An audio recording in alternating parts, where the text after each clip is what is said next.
James Kniffen Jr. joins us once again to take a look at Hammer's latest Black Widow, the 3.0, which is available now. James is bowling on the Kegel Chromium lane condition that we always use for testing. Its challenge pattern at just under a 7-to-1 ratio. It's 42 feet long, 25.5 mils. That puts it on the heavy side of medium for both volume and length. Not as easy as a house shot, but not as punishing as a sport pattern. I also have James' layout information up on the screen in both languages. Fairly standard pinup layout on this one. He didn't adjust the surface, but he did throw it for a game or two in League prior to filming. I'm going to give you the details first while we watch to get your eyes warmed up, then we're going to go back and tackle it zone by zone to talk about the adjustments he made when moving around, where it felt the most comfortable, where he felt like he had to help it the most, so on and so forth, just to get deeper and give you a much better idea where it's going to fit both for him and for you. We really don't need to say much about the core. The gas mask is probably the most famous core in bowling history. 250 RG, 058 differential, and an 016 intermediate differential in 15 pounds, making it somewhat unique. It's not as low of an RG as typical big block ASIMs, so it's strong without being too early, a huge differential which creates plenty of flare, and a slightly above medium int diff which gives you some torque without making it too crazy or making the ball want to lock up. Basically, it creates a very benchmarky or throwable shape, just juiced up a bit by the asymmetry. The cover is HK22 Aggression Solid, and it comes out of the box at 2000 grit. This ball has a very stick-to-the-lane reaction, meaning it seems to really read the lane constantly and consistently front to back and blends the oil and the friction exceptionally well, generating a lot of traction and a decent amount of punch on the back end. And at the same time, it seems like it just kind of spins before gradually walking up to the pocket, but it continues to get there and it continues to get through the pins well. This is what I would call a climbing and arcing type of reaction, where it doesn't skid and then punch. It does everything very gradually and keeps kind of gaining momentum and continues to continue, so to speak. James had to be conscious to keep his speed under control and keep the ball a little more in front of him, so to speak, or to make sure to not try to cover a lot of boards. With as smooth as the ball is and as high as his speed naturally is, playing too much lane or throwing it too far away from the pocket made it too slow or late getting back.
In the first zone, he could throw the ball normally, or he didn't really have to back off on his speed or try to make the ball do one thing or another.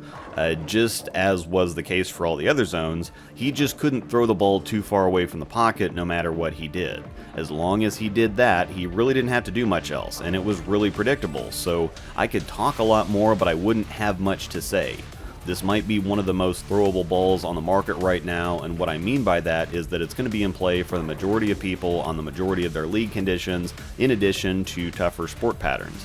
It's very rare that the same types of balls look good for both James and I. Usually what he needs to handle his speed ends up being too strong for me, or what I need to control all the shape that I see on the left side of the lane ends up being too smooth for him.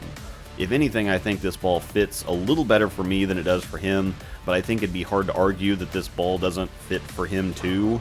Aside from no recovery to the right, he's got the shim, he can throw a little harder, throw it a little slower, he's got plenty of options as far as changing and adjusting his shot shape, and if he hits the pocket somewhere, the pins are going down because no matter what he does, there's no loss of energy, no rolling out, standing up, straightening out, etc.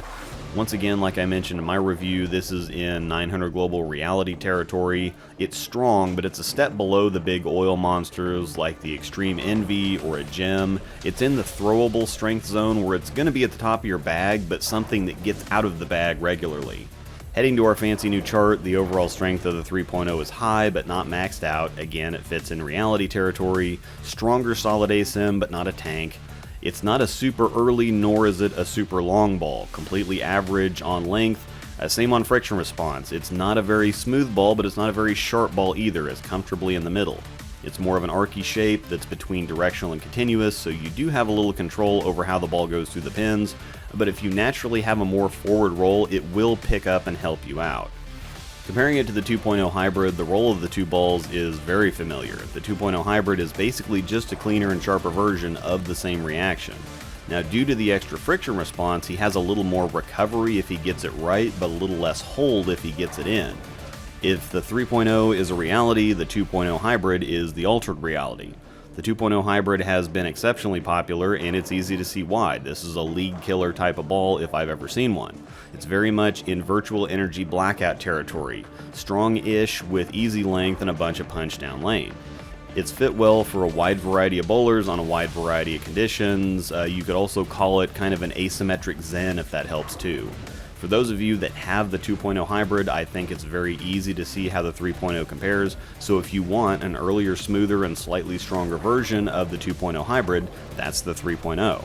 Popping the chart back up and adding the 2.0 hybrid where I think it lands, it's definitely a notch down on overall strength, with above average length and friction response, but at the same time it's not super clean or super flippy. The strength of the ball harnesses the length and the pop and makes it controllable and effective at the same time.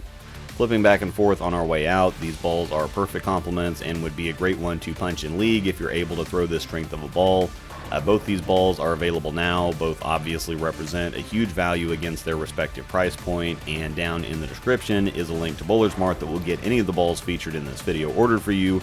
I do have to note, of course, that I do receive a 5% commission on all sales through the links, and of course don't forget my code ROSEDOLL10 to get 10% off your order at checkout at CoolWick. Thanks for watching, and may the strikes be with you.